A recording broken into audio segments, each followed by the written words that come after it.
The facts speak volumes, but the conclusion is simple. UC San Diego is a success story. Perhaps even beyond the wildest dreams of its visionary founders. Throughout the last 50 years, it has grown from a small college, quartered in rows of Marine Corps Quonset huts, to an intellectual, research, and educational powerhouse. But the true measure of success of this great institution lies not only in its buildings, professors, rankings, and research. It also lies in the achievements of its alumni and lives in their hearts and minds. When the first graduate students arrived on campus in 1960, UC La Jolla was contemplating a name change to UC San Diego. The infant university was a dusty mesa, half building site, half military camp, while students did their research in a borrowed building down the hill at Scripps. It was so new that campus was perhaps a linguistic leap. UC San Diego was more of an act of faith than an actual place. To have decided to come to the University of California, San Diego, it took a little bit of guts. You had to have the belief that this is a school which actually is already good, and which is a school which will grow and become better and better and better. So I think the alumni of the University of California, San Diego all probably have something in common, that they had the guts to come out here.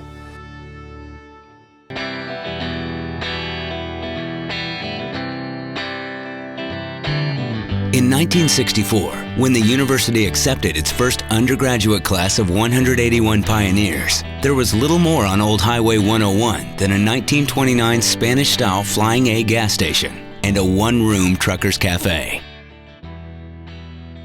I had been in the Vietnam War as a corpsman. I got drafted off my surfboard, and so I had to start my education over afterwards. And so there was a lot of political unrest, but it was also a very small campus then. There were just a few buildings. Muir was just getting built out. Third college at the time was just starting construction. The medical school was one building, and there were some Quonset huts everywhere. Few people remember that the master plan at that point included a share lift going from Revelle College down to Scripps, and which was, of course, an attractive feature which all of us dreamt about, but it never came about. I came to the university in 1970, transferred in from State College, and it seemed to me, being a new student there, the whole campus was just coming up out of the eucalyptus groves, whole cloth, and it was just a very beautiful spot to come to go to school. The first facilities may not have been great, but the freshmen of 1964 had not come for the facilities. Part of the lure was the promise of an extraordinary faculty, recruited by Revelle in a series of bold raids on the cream of American universities. It was the beginning, and it was exciting because here was something, and obviously they had some outstanding, competent professors. The faculty was outstanding in every respect, even that early. So that was really my view of the beginning, was this very small university just getting started. UCSD really had the capability of attracting the top-notch faculty. It was a new campus still, so people were there, departments were growing, new ideas were coming out of it. And so it was exciting to be able to work with a lot of these great academics, even as an undergraduate. The founders had a vision to start the building of what would be the best campus in the UC system. And I know that they went out and got the best of the best when it came to the academic staff for the school. And just the quality of the people, the buildings, the mission of the school was you knew it was going to be great, even though the school was very young at that time. Jim Arnold, in his 30s, came from Princeton to build the chemistry department. The dynamic young physicist Keith Bruckner moved west from the University of Pennsylvania and in turn became a master recruiter.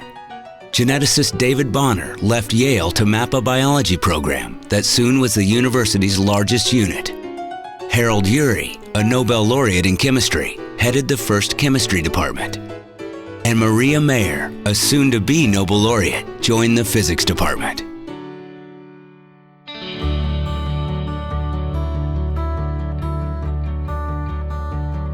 During the first few years, there were 5 Nobel Prize winners in the university, and it was academically as brilliant a school as you possibly can imagine. There were a number of individuals at UCSD that had a pretty profound influence on my success and shaping my thinking for the future. One was certainly, and this is no surprise to anyone, a gentleman named Paul Saltman.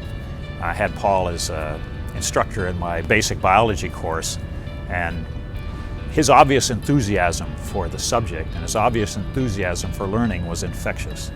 I was exposed to some high-end science early on. A former professor here that a lot of people knew early on was Gordon Sato, and I was taking a tissue culture class from him, and he introduced me to Nate Kaplan, and I started doing research at Nate's lab. So as an undergraduate, he gave me my own research lab. We would have great get-togethers with other members of the class, people that were working on their degrees while we were here, and we would eat a lot of the pieces of animals that we were working on or plants. So I had a roommate that worked on lobsters, and we got good meals from that. When we worked as a lab tech, I ate frogs' legs. It was a weird time and a great time. We were given plentiful access to hardware, to experimental labs, to equipment. So it was a great place to learn your trade and to prepare you for a business in the future. It was an incredibly wonderfully fertile ground to spawn ideas, both in the academic area and an economic and business area. Ideas came from everywhere. As students, the leaders being celebrated here tonight dreamed the future in their labs and classrooms, nurtured by a dedicated and brilliant cadre of professors. And when they graduated, they went out and made those dreams a reality. But they brought a part of UCSD with them. Later, when I founded a business with a partner in San Diego, we used to come to the library to look up stuff. We'd consult with faculty members here on specific specialty items and so forth. So there was always that connection. We never forgot where we came from or what was here and what was available to us here. UCSD is great. I mean, any great university like UCSD is wonderful because it's where the basic research happens. And then when the professors and faculty of these basic research universities get something, then it's fabulous to be able to work with the business community around them to take that basic research and apply it. I don't think that Rick or I have ever truly, quote unquote, left the university. We've had, ongoing relationships with certain departments, certain individuals, almost from day one. We really think of our work here at Cymer as a direct extension from our education and our graduate school work at UCSD. In 1968, 181 students graduated. With the graduation class of 2011, UCSD now has close to 140,000 alumni. All of those leaving nurture dreams of a better life and a better world.